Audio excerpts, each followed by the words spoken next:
ನಮಸ್ತೆ. ನಾನು ನನ್ನ ಲೈಫ್ ವಿಶೇಷ ಕಾರ್ಯಕ್ರಮಕ್ಕೆ ಮತ್ತೆ ಸ್ವಾಗತ. ಸರ್, ಕೀರ್ತಿಯವರು ಅಪ್ಪ ಅವರ ಮಗಳು ಅಂದ್ರೆ ಸಾಹಸ ಸಿಂಹ ವಿಷ್ಣುವರ್ಧನ್ ಅವರ ಮಗಳು ಅದು ಬೇರೆ ರೀತಿ, ತಮ್ಮ ಹೆಂಡತಿ ಅದೇ ಬೇರೆ ರೀತಿ. ತಮ್ಮ ಹೆಂಡತಿಯಾಗಿ ನಿಮ್ಗೆ ಸಪೋರ್ಟ್ ಮಾಡಿದ್ರು ತುಂಬಾ, ಅವತ್ತಿಂದ ಇವತ್ತಿನವರೆಗೂ ನಿಮ್ಗೆ ಕಾಸ್ಟ್ಯೂಮ್ ಡಿಸೈನರ್ ಆಗಿ. ಬೇರೆ ಯಾರೋ ಅಂದ್ರೆ ಹೇಳ್ಬೋದು ನೀವು, ನನಗೆ ಈ ಕಾಸ್ಟ್ಯೂಮ್ ಇಷ್ಟ ಆಗ್ತಾ ಇಲ್ಲ, ಇದನ್ನ ಚೇಂಜ್ ಮಾಡಿ ಅಂತ. ಬಟ್ ಹೆಂಡತಿ ಅಂತ ಅಂದಾಗ ಒಂದ್ ಕಡೆ ಹೆಂಡತಿ ಹೇಳಿದ ಹಾಕೋಬೇಕಪ್ಪ ಅನ್ನೋದಿರುತ್ತೆ, ಮತ್ತೊಂದ್ ಕಡೆ ಹೆಂಡತಿಗೂ ಆಸೆ ಇರುತ್ತೆ, ನನ್ ಗಂಡಂಗೆ ಇದ ಹಾಕಿದ್ರೆ ಚೆನ್ನಾಗ್ ಕಾಣುತ್ತೆ ಅಂತ. ಸೊ ಆ ಟೈಮಲ್ಲಿ ಎಲ್ಲಾರು ಒಂದಷ್ಟು ಇರಿಸುಮುರುಸು ಆಗಿದ್ಯಾ, ಇದು ಬೇಡಪ್ಪ, ಅದು ಚೆನ್ನಾಗಿರಲ್ಲ, ಹಿಂಗೆ ಹಿಂಗೆ ಅಂತ, ಸಣ್ಣ ಪುಟ್ಟದ್ದು, ದೊಡ್ಡದಲ್ಲ? ಇಲ್ಲ, ಯಾವತ್ತೂ ಆಗಿಲ್ಲ. ನಾನು ಅಲ್ಲಿ ತಲೆನೂ ಹಾಕಿಲ್ಲ. ಓಕೆ. ಯಾಕಂತಂದ್ರೆ ನಾನು ಅಭಿನಯದ ಬಗ್ಗೆ ನಾನು ತಲೆ ಕೆಡಿಸ್ಕೊಳ್ತೀನಿ. ಓಕೆ. ಅದು ನನ್ನ ನನ್ನ ಉದ್ಯಮ, ನನ್ನ ಪ್ರೊಫೆಷನ್. ಅದು ಕಾಸ್ಟ್ಯೂಮ್ಸ್ ಬಗ್ಗೆ, ವಸ್ತ್ರಗಳ ಬಗ್ಗೆ ಅದು ನನಗೆ ಹೆಚ್ಚು ಗೊತ್ತೂ ಆಗಲ್ಲ, ನಾನು ತಲೆನೂ ಹಾಕಲ್ಲ. ಅವ್ರು ಏನ್ ಹೇಳ್ತಾರೆ ಅದು ಅವ್ರು ಏನ್ ಹೇಳ್ತಾರೆ ನಾನು ಅದನ್ನ ಹಾಕೊಳ್ತೀನಿ. ಓಕೆ. ಅಂದ್ರೆ ಒಂದ್ ನಂಬಿಕೆ, ಅವ್ರು ನನ್ಗೆ ಒಳ್ಳೇದೇ ಬೆಸ್ಟ್ ಸಜೆಸ್ಟ್ ಮಾಡ್ತಾರೆ. ಖಂಡಿತ. ಆಮೇಲೆ ಅದು ಆಗಿದೆ ಕೂಡ, ನಾನು ನೋಡಿದ್ದೀನಿ ಕೂಡ, ಅನುಭವಿಸಿದ್ದೀನಿ ಕೂಡ. ನನ್ನಲ್ಲಿ ಸಾಕಷ್ಟು ಬದಲಾವಣೆ ಅವರು ತಂದಿದ್ದಾರೆ. ವಸ್ತ್ರಾಲಂಕಾರದಲ್ಲೇ ಸಾಕಷ್ಟು ಬದಲಾವಣೆಗಳು. ಇವತ್ತು ಈಗ ನೀವು ಜೊತೆಯಲ್ಲಿ ಧಾರಾವಾಹಿ ನನ್ನ ಸೂಟ್ಸ್ಗಳು ನೋಡಿದ್ರೆ ಆ ತರದ ಬಣ್ಣಗಳನ್ನ ಆಯ್ಕೆ ಮಾಡೋದು ಬಹುಶಃ ಯಾರು ಇದುವರೆಗೂ ಆ ತರದ ಸೂಟ್ಗಳನ್ನ ಯಾರು ಹಾಕೊಂಡೇ ಇಲ್ಲ. ಆ ತರದ ಅಷ್ಟೊಂದು ಬಣ್ಣಗಳ ಸೂಟ್ಗಳನ್ನ ಹಾಕೊಂಡೇ ಇಲ್ಲ ಯಾರು. ಅದನ್ನ ಅವರೇ ಆಯ್ಕೆ ಮಾಡಿ. ಬಹುಶಃ ಮೋದಿ ಅವ್ರು ಹಾಕಿರ್ಬೋದು ಅನ್ಸುತ್ತೆ ವೇಸ್ಕೋಟಲ್ಲಿ. ಕಲರ್ ಜಾಸ್ತಿ ಕಾನ್ಸಂಟ್ರೇಟ್ ಮಾಡೋದು ಅವರೆಲ್ಲ. ಹಾಗಾಗಿ ನನಗೆ ಏನ್ ಚೆನ್ನಾಗಿ ಕಾಣಿಸುತ್ತೆ ಅನ್ನೋದು ಅವರಿಗೆ ಗೊತ್ತು, ನನಗಿಂತ ಅವ್ರಿಗೆ ಗೊತ್ತು. ಜೊತೆಗೆ ಕೆಲವು ಸತಿ ಅವರು ಬೋಲ್ಡ್ ಡಿಸಿಷನ್ಸ್ ಕೂಡ ತಗೊಳ್ತಾರೆ. ಇದ್ ಮಾಡ್ಲೇಬೇಕು ಅಂದ್ರೆ ಈ ತರದ್ ಹಾಕೊಂಡ್ರೆ ಚೆನ್ನಾಗಿರುತ್ತೆ ಅಂತ ಅವ್ರು ನಿರ್ಣಯ ತಗೊಳ್ತಾರೆ. ನಾನು ಯಾವ್ದಕ್ಕೂ ತಲೆನೇ ಹಾಕಲ್ಲ ಅದರಲ್ಲಿ. She is the best designer and I have so. Okay sir, ಇದೊಂದು ಮಾತು ಕೇಳಲೇಬೇಕು. ಮೂಲತಃ ಮರಾಠಿಗರು ಅಂತ ಹೇಳಿದ್ರಿ, ಬಟ್ ಕನ್ನಡ ಇದೆಯಲ್ಲ ಸರ್, ಅಸ್ಪಷ್ಟತೆ, ಅದ್ರ ಬಗ್ಗೆ ನಾವು ಒಲವು, ಹಳೇ ಆಕ್ಟರ್ಗಳೆಲ್ಲ ಎಲ್ಲೋ ಒಂದ್ ಕಡೆ ಕ್ಷೀಣಿಸ್ ಹೋಗ್ತಿದ್ದಾರೆ ಅಂತಾನೆ ಅನ್ಕೋಬಹುದು, ಅದ್ರಲ್ಲೇನು ತಪ್ಪೇ ಇಲ್ಲ. ಬಟ್ ಸ್ಟಿಲ್ ನೀವು ಆ ಕನ್ನಡನ ಉಳಿಸೋದಕ್ಕೆ, ಅದನ್ನ ಬಳಕೆ ಮಾಡೋದಕ್ಕೆ ಅಷ್ಟು ಇಷ್ಟ ಪಡ್ತಿದಾರಲ್ಲ, ಅಷ್ಟೊತ್ತಿಂದ ಮಾತಾಡ್ತಿರೋದ್ರಲ್ಲಿ ಗೊತ್ತಾಗ್ತಾ ಇದೆ. ಹೇಗ್ ಬಂತು ಕನ್ನಡದ ಒಲವು ಇಷ್ಟೊಂದು? ನಾನು ಓದಿದ್ದು ಕನ್ನಡದಲ್ಲೇ. 7ನೇ ತರಗತಿವರೆಗೂ ನಾನು ಓದಿದ್ದು ಕನ್ನಡ ಮಾಧ್ಯಮದಲ್ಲೇ. ಅದಾದ್ಮೇಲೆ ಆಂಗ್ಲ ಭಾಷೆಯಲ್ಲಿ ಓದೋದಕ್ಕೆ ಪ್ರಾರಂಭ ಮಾಡಿದೆ. ಮರಾಠಿಯಲ್ಲೂ ಓದಿದ್ದೀನಿ, ಹಿಂದಿಯಲ್ಲೂ ಓದಿದ್ದೀನಿ. ಹಾಗಾಗಿ ಎಲ್ಲ ಭಾಷೆಗಳ ಮೇಲೆ ನನಗೆ ಒಲವು ಇದೆ. ಆಂಗ್ಲ ಭಾಷೆಯಲ್ಲಿ ನಾನು ಮಾತಾಡ್ತಿರ್ಬೇಕಾದ್ರೆ ನಾನು ಬೇರೆ ಭಾಷೆಗಳ ಪದಗಳನ್ನ ಬಳಸೋದಕ್ಕೆ ಇಷ್ಟಪಡಲ್ಲ. ಅಂದ್ರೆ ಯಾವ ಭಾಷೆಯಲ್ಲಿ ಮಾತಾಡ್ತಿದ್ದೀರಿ ಆ ಭಾಷೆನ ಆದಷ್ಟು ಪ್ರಯತ್ನ ಪಡ್ತೀನಿ ನಾನು. ಅದಕ್ಕೋಸ್ಕರ ನಾನು ಅಂತಂದ್ರೆ ಕೆಲವು ಬಾರಿ ಏನಾಗುತ್ತೆ, ಈಗ ನಾನು ಧಾರಾವಾಹಿಗಳಲ್ಲಿ ಅಭಿನಯಿಸ್ತಿರ್ಬೇಕಾದ್ರೂ ಒಂದು ಸಂಭಾಷಣೆ ಬಂದಿರುತ್ತೆ, ಅದರಲ್ಲೂ ಒಂದಿಷ್ಟು ಆಂಗ್ಲ ಭಾಷೆಗಳ ಪದಗಳು ಇರ್ತವೆ. ಅದನ್ನ ನಾನೇ ಬದಲಾಯಿಸ್ತೀನಿ. ನಾನು ಕೇಳ್ತೀನಿ, ನಮ್ಮ ನಿರ್ದೇಶಕರ ಹತ್ರ ಮಾತಾಡ್ತೀನಿ, ಚರ್ಚೆ ಮಾಡ್ತೀನಿ, ಇದು ಕನ್ನಡದ ಪದ ಇಲ್ಲಿ ಬಳಸಿದ್ರೆ ಪರವಾಗಿಲ್ವಾ ಅಂತ. ಅವ್ರಿಗೆ ಇದು ತುಂಬಾ ಗ್ರಾಂಥಿಕವಾಗಿ ಅದು ಅನಿಸ್ಬಹುದು ಅಂತ ಹೇಳಿದ್ರೆ ಅವರು ಬೇಡ ಸರ್ ಅಂತ ಹೇಳ್ತಾರೆ, ಇಲ್ಲ ಅಂತಂದ್ರೆ ಬಳಸಿ ಅಂತ ಅಂತಾರೆ. ನೋಡಿ ಸರ್, ಈಗ ನಾವು ನಾರ್ಮಲ್ ಆಗಿ ಹೇಳ್ಬೇಕಂದ್ರೆ ಸ್ವಲ್ಪ ಬುಕಿಶ್ ಆಯ್ತು, ಹಂಗಾಯ್ತು ಹಿಂಗಾಯ್ತು, ಚೇಂಜ್ ಮಾಡ್ಕೊಳ್ಳ, ನೀವು ಅದ್ರಲ್ಲೂ ಬದಲಾವಣೆ ಮಾಡ್ಕೊಳ್ತೀನಿ, ಗ್ರಾಂಥಿಕವಾಗಿ ಕನ್ನಡಕ್ಕೆ ಜಾಸ್ತಿ ಒತ್ತು ಕೊಡ್ತೀರಾ, ಖುಷಿ ಆಗುತ್ತೆ. ನಮ್ಮ ಕನ್ನಡ ಒಂದು ಸಂಪೂರ್ಣವಾಗಿರ್ತಕ್ಕಂಥ ಭಾಷೆ. ಹಾಗಾಗಿ ಅದನ್ನ ಚೆನ್ನಾಗಿ ಮಾತಾಡಿದ್ರೆ ನನಗೆ ಅದು ಜೊತೆಯಲ್ಲಿ ಧಾರಾವಾಹಿ ಮಾಡ್ತಿರ್ಬೇಕಾದ್ರು ನನಗೆ ಅದು ಅನುಭವಕ್ಕೆ ಬಂತು. ನಾನು ಬಳಸೋ ಕನ್ನಡ ಅಥವಾ ಪದಗಳು ಅದು ಇಲ್ಲಿಯವರು ಕೂಡ, ಕನ್ನಡದವರು ಕೂಡ ಅದನ್ನ ಶ್ಲಾಘಿಸಿದ್ದಾರೆ, ತುಂಬಾ ಇಷ್ಟಪಟ್ಟಿದ್ದಾರೆ. ನಾವೇ ಮರ್ತು ಹೋಗಿದ್ವಿ, ನೀವು ಅದನ್ನ ಜ್ಞಾಪಿಸಿದಿರಿ ಅಂತ ಹೇಳಿದ್ದಾರೆ. ಜೊತೆಗೆ ಬೇರೆ ಭಾಷೆಯ ಜನ ಕೂಡ, ಅಭಿಮಾನಿಗಳು ಕೂಡ, ಅವರು ಕೂಡ ನಮ್ಮ ಧಾರಾವಾಹಿನ ನೋಡಿ ಕನ್ನಡ ಕಲಿಯೋದಕ್ಕೆ ಪ್ರಾರಂಭ ಮಾಡಿದ್ದಾರೆ. ಯಾಕಂತಂದ್ರೆ ಅವರಿಗೆ ಅದು ಇಷ್ಟ ಆಗೋದಕ್ಕೆ ಪ್ರಾರಂಭ ಆಯ್ತು. ಇದು ಒಳ್ಳೆ ಭಾಷೆ ಇದು ಅಂತ. ತಪ್ಪೇನಿಲ್ಲ, ಇವತ್ತಿನ ಹುಡುಗರಿಗೆ ಅದೇ ಆಮೇಲೆ ಅದೇ ಅರ್ಥನೂ ಆಗತ್ತೆ, ಬೇಗ ಅರ್ಥ ಕೂಡ ಆಗುತ್ತೆ. ಆದ್ರೆ ಎಷ್ಟೋ ಸಲ ನಮ್ಮ ಭಾಷೆ ಅದರಲ್ಲಿ ಎಲ್ಲೋ ಕಳೆದು ಹೋಗ್ಬಿಡುತ್ತೆ. ಹೌದು. ನಾವೀಗ ನಾರ್ಮಲ್ ಆಗಿ ನನ್ನ ಎಕ್ಸಾಂಪಲ್ ತಗೊಳ್ಬೇಕು ಅಂತ ಹೇಳಿದ್ರು, ಕನ್ನಡ ಇಂಗ್ಲಿಷ್ ಅಂತ ಬೇರೆ ಬೇರೆ ಮಾಡಲ್ಲ, ಕಂಗ್ಲೀಷ್ ಮಾಡ್ಬಿಟ್ಟಿರ್ತೀವಿ ಅದನ್ನ, ಅರ್ಧ ಇಂಗ್ಲಿಷ್ ಅರ್ಧ ಕನ್ನಡ ಅಂತ ಹೇಳಿ ನಾರ್ಮಲ್ ಆಗಿ ಹೋಗ್ಬಿಟ್ಟಿದೆ ಅದು ನಮ್ಮ ಮಧ್ಯೆ. ಆದ್ರೆ ನೀವು ಒಂದು ಭಾಷೆ ತಗೊಂಡ್ ಹೋಗ್ತಾ ಇದ್ರೆ ಅದು ಕನ್ನಡ, ಎಸ್ಪೆಷಲಿ ನಾವು ಅವಾಗಿಂದ ನೋಡ್ತಾ ಇರೋದಾದ್ರೆ ಕನ್ನಡ ಕನ್ನಡ ಕನ್ನಡ ತುಂಬಾ ಚೆನ್ನಾಗಿ ಅನಿಸ್ತಿದೆ. ಪ್ರಯತ್ನ ಪಡ್ತೀನಿ. ಓಕೆ ಸರ್, ಈಗ ಒಂದಷ್ಟು ಫಿಲ್ಮ್ಗಳು ಮಾಡಿದ್ರಿ, ಅದರಲ್ಲಿ ಹಿಟ್ಗಳು ಸಿಕ್ತು. ಆದ್ರೆ ಕಿರುತೆರೆಗೆ ಬರ್ತೀರಿ ಸಡನ್ ಆಗಿ, ಕಿರುತೆರೆಗೆ ಬಂದಾದ್ಮೇಲೆ ಕಂಪ್ಲೀಟ್ ಹಿಟ್ಟೆ. ಅಲ್ಲಿ ಏನ್ ಸ್ಟಾರ್ ಆಗ್ಬೇಕು ಅನ್ಕೊಂಡಿರ್ತೀರಿ, ಇಲ್ಲಿ ಸೂಪರ್ ಸ್ಟಾರ್ ಆಗೋಗ್ಬಿಡ್ತೀರಿ. ಅದೆರಡರ ಮಧ್ಯೆನ ಡಿಫ್ರೆನ್ಸ್, ಬೆಳ್ಳಿತೆರೆ ಬೆಸ್ಟ್ ಅನಿಸ್ತಾ, ಕಿರುತೆರೆ ಬೆಸ್ಟ್ ಅನಿಸ್ತಾ? ಕಷ್ಟ ಇದು, ಆದ್ರೂ ಕೇಳ್ತೀನಿ. ತುಂಬಾ ಒಳ್ಳೆ ಪ್ರಶ್ನೆ ಅದು. ನನಗೆ ಎಲ್ಲಾ ಮಾಧ್ಯಮಗಳು ಇಷ್ಟ. ಒಂದು ಏನು ಅಂತಂದ್ರೆ ಅಭಿನಯನೇ. ಅದು ಯಾವ ಮಾಧ್ಯಮದಲ್ಲಿ ಮಾಡಬೇಕಾದ್ರೂ ಅದು ಒಂದೇ ಅಭಿನಯ ಇರುತ್ತೆ. ಅದು ರಂಗಭೂಮಿ ಆಗಿರಬಹುದು, ಕಿರುತೆರೆ ಆಗಿರಬಹುದು, ಅಥವಾ ಬೆಳ್ಳಿತೆರೆ ಆಗಿರಬಹುದು. ನನಗೆ ಕಿರುತೆರೆಯಲ್ಲಿ ನನಗ್ ಗೊತ್ತಿರ್ಲಿಲ್ಲ ಈ ತರದ ನನಗೆ ಅನುಭವ ಸಿಗತ್ತೆ ಅಂತ. ನನಗ್ ಗೊತ್ತಿರ್ಲಿಲ್ಲ, ಎಕ್ಸ್ಪೆಕ್ಟೇ ಮಾಡ್ದಿರೋಷ್ಟು ನನ್ನ ಅಪೇಕ್ಷೆ ಇರ್ಲಿಲ್ಲ ಅದು.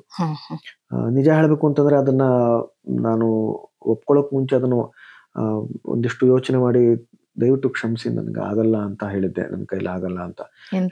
ಮಿಸ್ ಮಾಡ್ಕೊಳ್ತಾ ಇದ್ರಿ? ಅಂತಂದ್ರೆ ನಾನು ಸಾಕ್ಷ್ಯಚಿತ್ರ ಮಾಡ್ತಾ ಇದ್ದೆ ಭಾರತೀಯ, ಹಾಗಾಗಿ ಅಲ್ಲಿ ಸಾಕಷ್ಟು ಸಮಯ ಬೇಕಿತ್ತು ನಂದು. ಹಾಗಾಗಿ ಇದು ಮಾಡೋಕ್ ಆಗಲ್ಲ, ದಯವಿಟ್ಟು ಕ್ಷಮಿಸಿ. ಬೇರೆ ಅನ್ಯಥಾ ಭಾವನೆ ಇರ್ಲಿಲ್ಲ ನನಗೆ.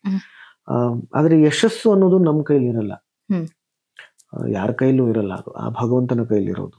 ಭಗವಂತನ ಸ್ವರೂಪ ಆಗಿರತಕ್ಕಂಥ ಅಭಿಮಾನಿಗಳು. ಶ್ರಮಕ್ ತಕ್ಕ ಪ್ರತಿಫಲ ಸಿಕ್ಕೇ ಸಿಗತ್ತೆ ಅಂತ ಒಂದಿಲ್ಲ ಒಂದ್ ದಿವಸ ಸಿಕ್ಕೇ ಸಿಗತ್ತೆ. ಆದ್ರೆ ಆ ಫಲಕ್ಕೋಸ್ಕರ ನಾವು ಕೆಲಸ ಮಾಡಬಾರ್ದು. ಶ್ರೀಕೃಷ್ಣ ಹೇಳ್ದ ಹಾಗೆ ನಾವು ನಮ್ ಕೆಲಸನ ನಾವು ತೃಪ್ತಿಗೋಸ್ಕರ ನಮ್ ಶ್ರದ್ಧೆಯಿಂದ ಮಾಡಿದ್ರೆ ಖಂಡಿತವಾಗ್ಲೂ ಫಲ ಅದು ಸಿಕ್ಕೇ ಸಿಗತ್ತೆ.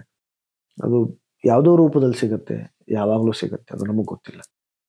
ಹಾಗಾಗಿ ಕಿರುತೆರೆ ಇದು ಜೊತೆಲಿ ಧಾರಾವಾಹಿ ಮಾಡ್ತಿರ್ಬೇಕಾದ್ರೂ ಕೂಡ ನನಗೆ ಅನುಭವಕ್ಕೆ ಬಂದಿರೋದು ಏನು ಅಂತಂದ್ರೆ, ಯಾವುದೇ ಸಿನಿಮಾ ತುಂಬಾ ಒಂದು ಜನಪ್ರಿಯತೆ ಗಳಿಸಿದ್ರು ಕೂಡ ಕೆಲವು ನಟರ ಸಿನಿಮಾಗಳು, ಈಗ ರಾಜ್ಕುಮಾರ್ ಸರ್ ಆಗಿರ್ಬೋದು ಅಥವಾ ಅಪ್ಪ ಅವರಾಗಿರ್ಬೋದು, ಈ ತರ ತುಂಬಾ ಅಂದ್ರೆ ಆ ಕಾಲಘಟ್ಟದ ಕಲಾವಿದರುಗಳ ಸಿನಿಮಾ, ಬಂಗಾರದ ಮನುಷ್ಯ, ಯಜಮಾನ, ಈ ತರದ ಸಿನಿಮಾ ವರ್ಷಗಟ್ಲೆ ಆಮೇಲೆ ಮನೆಯ ಪ್ರತಿಯೊಬ್ಬ ಸದಸ್ಯ ಕೂಡ ಹೋಗಿ ಫ್ಯಾಮಿಲಿ ಎಂಟರ್ಟೈನರ್ ಅಂತ ಏನ್ ಕರಿತೀವಿ ಆ ತರ. ಹೌದು. ಆದ್ರೆ ಇತ್ತೀಚಿನ ದಿನಗಳ ಸಿನಿಮಾಗಳಲ್ಲಿ ಅಂದ್ರೆ ನನಗೆ ಯಾವುದೇ ತರದ ಒಂದು ಸರ್ಟಿಫಿಕೇಟ್ ಹೇಳುತ್ತಲ್ಲ ಅಂದ್ರೆ ನನಗೆ ನಾನು ಗಮನಿಸಿದ್ದು, ಸಿನಿಮಾ ಎಷ್ಟೇ ಅದು ಜನಪ್ರಿಯತೆ ಗಳಿಸಿದ್ರು ಕೂಡ, ದುಡ್ಡು ಮಾಡಿದ್ರು ಕೂಡ, ಮನೆಯ ಪ್ರತಿಯೊಬ್ಬ ಸದಸ್ಯ ಆ ಸಿನಿಮಾ ನೋಡಿರ್ತಾನೆ ಅಂತ ಇರಲ್ಲ. ನೋಡಿರ್ತಾರೆ ಅಂತ ಹೇಳೋದಕ್ಕಿಂತ ಒಟ್ಟಿಗೆ ಕೂತು ನೋಡ್ತಾರ, ಕಷ್ಟ. ನೋಡಿರ್ತಾರೆ ಅನ್ನೋದು ಇಲ್ಲ.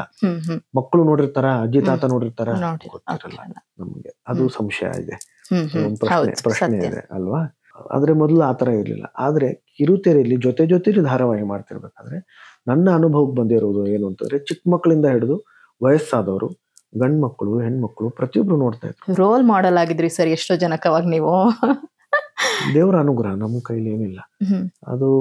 ಹಾಗಾಗಿ ಅದು ಆಮೇಲೆ ಎಷ್ಟೋ ಸಲ ಏನಾಗುತ್ತೆ, ಸಿನಿಮಾಗಳ ಥಿಯೇಟರ್ಗಳು ಪ್ರತಿಯೊಂದು ಊರಲ್ಲಿ ಇರಲ್ಲ. ಆದ್ರೆ ಕಿರುತೆರೆ ಅಂತಂದ್ರೆ ಟೆಲಿವಿಷನ್ ಸೆಟ್ ಮಾತ್ರ ಪ್ರತಿಯೊಬ್ಬರ ಮನೆಯಲ್ಲೂ ಇರುತ್ತೆ. ಹಾಗಾಗಿ ಪ್ರತಿಯೊಬ್ಬರು ಅದನ್ನ ಹೋಗ್ತಾ ಬರ್ತಾ ಆದ್ರೂ ನೋಡ್ತಾರೆ. ಕಿರುತೆರೆಯಿಂದ ಇದು ನನಗೆ ಸಿಕ್ತು. ಪ್ರತಿಯೊಬ್ಬರ ಮನೆಗೂ ಹೋದೆ. ಎಲ್ಲಾ ವಯಸ್ಸಿನ ಅಂದ್ರೆ ಚಿಕ್ಕ ಮಕ್ಕಳು ಅದನ್ನ ನೋಡ್ತಾ ಇದ್ರು. ನನಗೆ ಇದುವರೆಗೂ ಅದು ಪ್ರಶ್ನೆನೇ ಇದೆ, ಚಿಕ್ಕ ಮಕ್ಕಳು ಆ ಕಥೆಯಲ್ಲಿ ಏನ್ ನೋಡ್ತಾ ಇದ್ರು ನನಗಂತೂ ಅರ್ಥ ಆಗ್ತಿರ್ಲಿಲ್ಲ. ಆದ್ರೆ ಅವರು ನೋಡ್ತಾ ಇದ್ರು, ತುಂಬಾ ಆಸೆಯಿಂದ ನೋಡ್ತಾ ಇದ್ರು. ಗಂಡ್ಮಕ್ಳು ನೋಡ್ತಾ ಇದ್ರು, ಗಂಡ್ಮಕ್ಳು ಸೀರಿಯಲೇ ನೋಡಲ್ಲ ಧಾರಾವಾಹಿ ನೋಡ್ತಾ ಇದ್ರು. ಹಾಗಾಗಿ ಅದು ನನಗೊಂದು ಬೇರೆ ತರದ ಒಂದು ಸಂತೋಷ ಕೊಡ್ತು.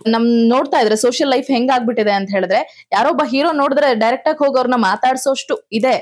ಸ್ಟಿಲ್ ಅವ್ರಿಗೆ ಎಲ್ಲೋ ಬಾಡಿ ಗಾರ್ಡ್ಸ್ ಮತ್ತೊಬ್ರು ಇದ್ರು ಅಂತ ಹೇಳಿದ್ರು ಡೈರೆಕ್ಟ್ ಆಗಿ ಹೋಗಿ ಪ್ರಪೋಸ್ ಮಾಡೋರು ಅಥವಾ ಸಿಕ್ಕಿದ ಗ್ಯಾಪ್ ಅಲ್ಲಿ ಹೋಗಿ ಮುತ್ಕೊಡೋ ಅಂತವ್ರನ್ನ ನೋಡ್ಬೋದು.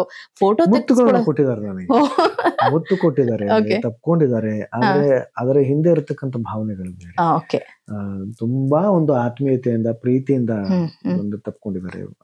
ಸರ್, ಇನ್ನೊಂದು ಹೇಳ್ಬೇಕು, ಹೆಂಡತಿ, ಅತ್ತೆ, ಮಾವ, ಅಪ್ಪ ಅಮ್ಮ ಎಲ್ಲ ಹೇಳಿದ್ರಿ, 2 ಮಕ್ಕಳಿದ್ದಾರೆ, ಸೋಷಿಯಲ್ ಮೀಡಿಯಾದಲ್ಲಿ ಟ್ರೆಂಡ್ ಮಾಡ್ತಿದ್ರಿ. ಒಂದು ಟೈಮಲ್ಲಿ ಯಾಕೆ ಬಿಟ್ಬಿಟ್ರಿ? ಸೈಲೆಂಟ್ ಆಗಿದ್ದೀರಾ ಹೇಗೆ? ಅಂದ್ರೆ ರೀಲ್ಸ್ ಮಾಡ್ತೀವಿ ನಾವು, ಇವಾಗ್ಲೂ ಮೊನ್ನೆನೂ ಮಾಡಿದೀವಿ. ಅಂದ್ರೆ ಸ್ವಲ್ಪ ಕಮ್ಮಿ ಆಗ್ಬಿಟ್ಟಿದ್ಯಾ ಅಂತ? ನಾನೇ ಫಾಲೋವರ್ ಆಗಿದ್ದೆ ರೆಗ್ಯುಲರ್ ಆಗಿ. ಹಂಗಾಗಿ 1 ವರ್ಷಕ್ಕೆ 1 ರೀಲ್ ಮಾಡ್ತೀವಿ ನಾವು. ಆ 1 ವರ್ಷ ಏನಿದೆ ಅಲ್ಲ, ಅದನ್ನ ನಾನು ಒಪ್ಪಿಸ್ಬೇಕು ಅಂತಂದ್ರೆ 1 ವರ್ಷ ತಗೊಳುತ್ತೆ. ಅಂದ್ರೆ ಮಕ್ಕಳಿಗೆ ಒಪ್ಪಿಸಿ ಆಮೇಲೆ ರೀಲ್ ಅದಕ್ಕೆ 1 ವರ್ಷ ಬೇಕಾಗತ್ತೆ ನನಗೆ. ಅವರು ಸರಿ ಮಾಡೋಣ ಅಂತ ಹೇಳೋದಕ್ಕೆ 1 ವರ್ಷ ಬೇಕಾಗತ್ತೆ. ಅವರೇ ಬಿಗ್ ಬಾಸ್ ಈಗ, ಮಕ್ಕಳಿಗೆ ಹೇಳ್ದಂಗೆ ಕೇಳ್ಬೇಕು. ಅದಾದ್ಮೇಲೆ ಅವ್ರು ಏನ್ ಹೇಳ್ತಾರೆ ಅದನ್ನ ಒಪ್ಕೊಂಡು ನಾನು ಮಾಡ್ತೀನಿ. ಅವ್ರು ಕಲಿಸ್ತಾರೆ, ಈ ತರ ಮಾಡಿ, ಆ ತರ ಮಾಡಿ, ಕಲ್ತ್ಕೊಂಡು ಬಯಸ್ಕೊಂಡು ಮಾಡ್ತೀನಿ. ಏನ್ ಮಾಡ್ತಿದ್ದಾರೆ ಸರ್ ಮಕ್ಕಳಿಬ್ರು? ಏನ್ ಓದ್ತಿದ್ದಾರೆ? ಮಗ ಬಂದ್ಬಿಟ್ಟು ಈಗ ಡಿಗ್ರಿ ಮಾಡ್ತಾ ಇದಾರೆ ಹ್ಮ್. ಮೀಡಿಯಾ ಅಂಡ್ ಮಾಸ್ ಕಮ್ಯುನಿಕೇಶನ್ ಅಲ್ಲಿ. ಓಕೆ ಅವ್ರನ್ನ ಯಾಕೆ ಈ field ಗೆ ಫೈನಲ್ ಇಯರ್ ತಗೊಬರ್ತಿದ್ರಿ? ಡಿಗ್ರಿ ಅಂದ್ರೆ ಹಾ. ಓದು ಮುಗಿಸ್ಲಿ ಅಂತ. ಹ್ಮ್. ಅದಾದ್ಮೇಲೆ ಇನ್ನೊಂದು 3 ತಿಂಗಳು ಆದ್ಮೇಲೆ ಅವ್ರದ್ದು ಡಿಗ್ರಿ ಆಗುತ್ತೆ. ಹ್ಮ್. ನನ್ನ ಮಗಳು ಬಂದ್ಬಿಟ್ಟು PUC ಸೆಕೆಂಡ್ ಇಯರ್ ಓಕೆ ಮುಂದೆ ಏನಾದ್ರು ಇಬ್ರುನು ಈ ಫೀಲ್ಡ್ ಕರ್ಕೊಂಡ್ಬರ್ಬೇಕಂತ ಇದೆ. ಅದಕ್ಕೆ ಅವ್ರಿಗೆ ಆಸೆ ಇದೆ. ಅವ್ರಿಗೆ ಆಸೆ ಇದೆ, ತುಂಬಾ ಆಸೆ ಹಾ. ಇದೆ. ಆಮೇಲೆ ಆ ನಿಟ್ಟಲ್ಲಿ ಅವರು ಪ್ರಯತ್ನ ಕೂಡ ಪಡ್ತಾ ಇದ್ದಾರೆ. ಹ್ಮ್. ಅಂದ್ರೆ ರಂಗಭೂಮಿಯಲ್ಲಿ ನನ್ನ ಮಕ್ಕಳು ತೊಡಗಿಸ್ಕೊಂಡಿದ್ದಾರೆ, ಹ್ಮ್ ಹ್ಮ್ ನೃತ್ಯ ಮಾಡ್ತಾರೆ. ಜೊತೆಗೆ ಮೀಡಿಯಾ ಅಂಡ್ ಮಾಸ್ ಕಮ್ಯುನಿಕೇಶನ್ ಅಂತಂದ್ರೆ basically it's about film making. Hmm hmm hmm so ಹಾಗಾಗಿ ಸಾಕಷ್ಟು ಸಿನಿಮಾಗಳನ್ನ ತಯಾರಿಸ್ತಾರೆ. ಹ್ಮ್ ಈಗ್ಲೇ ಹಾ, ಅಂತಂದ್ರೆ ಚಿಕ್ಕ ಸಿನಿಮಾ. ಓಕೆ ಡಾಕ್ಯುಮೆಂಟೇಶನ್ ರೀತಿಯಲ್ಲಿ ಮಾಡುವಂತದ. ಹಾ, ಸೊ ಅದರಲ್ಲಿ ಅದನ್ನ ಮಾಡ್ತಾರೆ. ತುಂಬಾ ಸಿನಿಮಾಗಳನ್ನ ನೋಡ್ತಾರೆ, ಇಬ್ರು ತುಂಬಾ ಸಿನಿಮಾಗಳನ್ನ ನೋಡ್ತಾರೆ. ಹ್ಮ್. ಬಿಡುಗಡೆ ಆಗ್ತಿದ್ದ ಹಾಗೇನೆ ಸಿನಿಮಾ ನೋಡ್ತಾರೆ.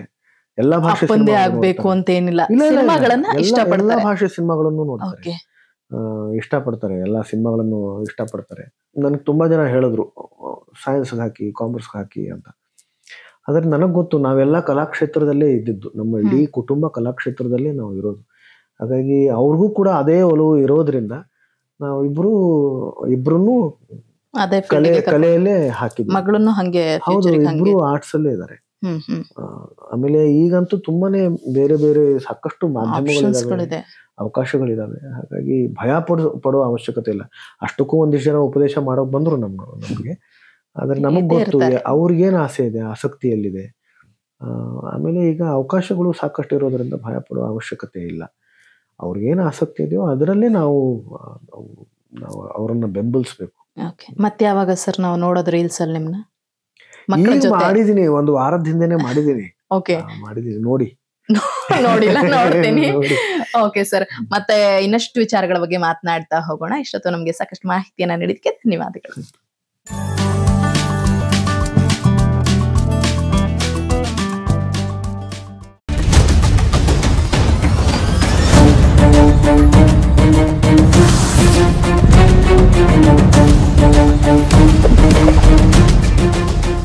BNTV ಇದು ನಿಮ್ಮ ಧ್ವನಿ.